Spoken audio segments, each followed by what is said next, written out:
Hey, fancy seeing you here. I know I don't have my own show on Discovery, but thanks for checking me out on Facebook. Check out what we've been working on.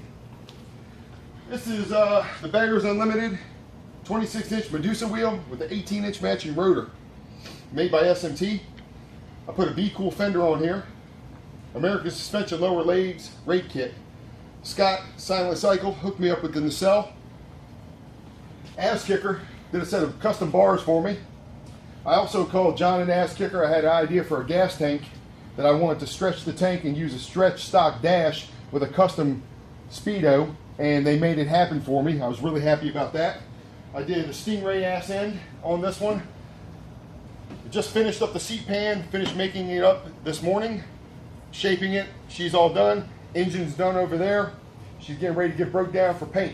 I want to give a shout out to everybody that's been checking us out and following us. And just say, stay tuned, more to come.